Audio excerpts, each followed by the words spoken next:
Hello, my name's Tom McComb and I'd like to talk for a couple of minutes about tensegrity and use a tensegrity model to demonstrate how it relates to the human body. Now, the human body is made up of several components, as we all know.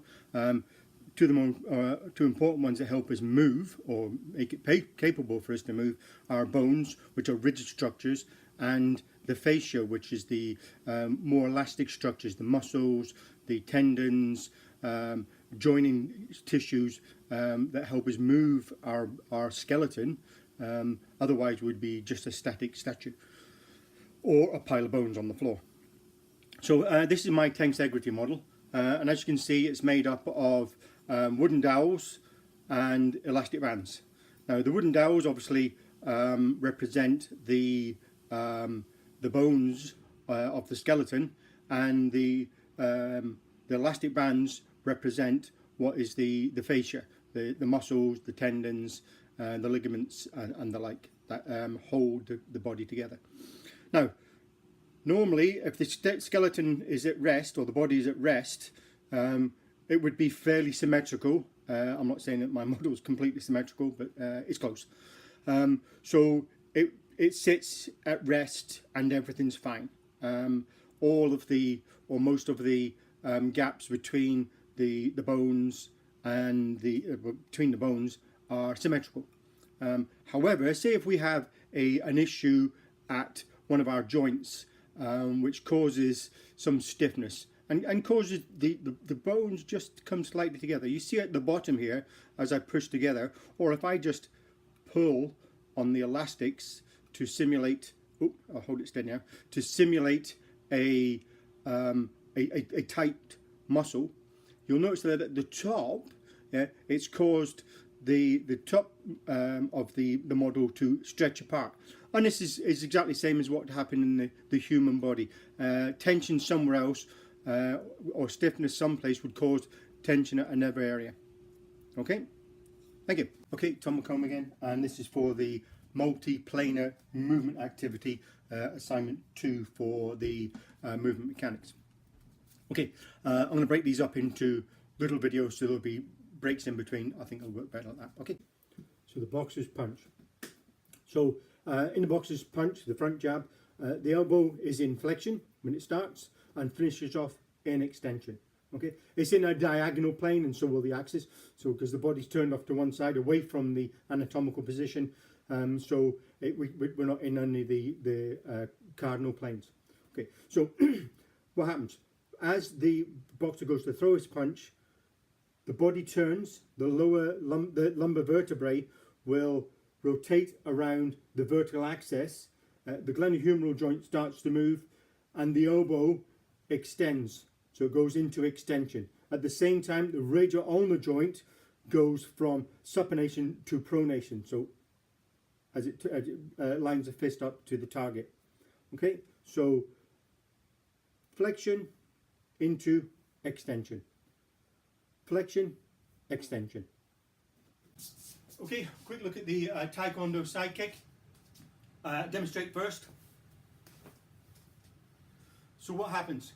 So we're looking at the hip joint.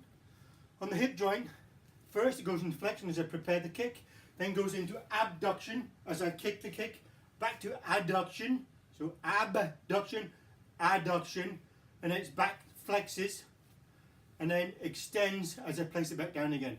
So flexion, abduction, adduction, extension, and it's all done, if it's done correctly, in the frontal plane on the sagittal axis. A little bit of imagination required for this example. Let's imagine I'm in a lake in a kayak and I'm just gently paddling across the lake. Okay, so what's happening? I'm going to look at my lumbar region. So as I'm paddling, I reach forward and turn my body. So what is happening is my vertebrae, my lumbar vertebrae, and some of my thoracic will be turning in the vertical axis. So we have lumbar rotation in the vertical axis. So let's imagine if it's getting a bit harder and I start to really reach for the movement. Okay, and what we see then is we're then getting some lateral flexion of the lumbar area as well.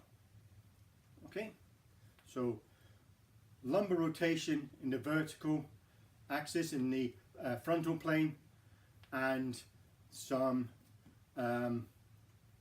lumbar flexion as well. Okay, I'm going to look at a small part of the shot put, really just the last part before the ball is released. They've done all the spinning and the movement, knees, hips, lower back, yeah, and I'm just going to concentrate on what happens in the shoulder girdle. Okay, so in the shoulder girdle, yeah, at the last part of the throw, yeah, it lifts up to add more energy to the ball, and what happens is the shoulder girdle goes into upward rotation, and once the ball is released, yeah, eventually it will go into downward rotation to put it back into the normal position. So upward rotation and then downward rotation, and again this would be in a diagonal plane with a diagonal rotation, just because of where the body would be in that position. So upward rotation and then downward rotation. Okay, so we're going to finish up with a push-up, mainly because everybody loves push-ups. Quick demonstration of the push-up. Nice straight back, head forward. From the upper position, we're going to lower ourselves down to the floor, chest to floor, back up again without touching. Okay, so what's happening looking at the shoulder girdle? As we go down, the shoulder girdle goes towards the spine in abduction. As we come back up again, it goes away from the spine in abduction. Look from the side. So if we're here, we're going to go down, and the shoulder girdle goes towards the center of the back, towards the spine in adduction. We push away, it goes away from the spine in abduction. And this is all happening in the frontal plane on a sagittal axis. Thanks for watching.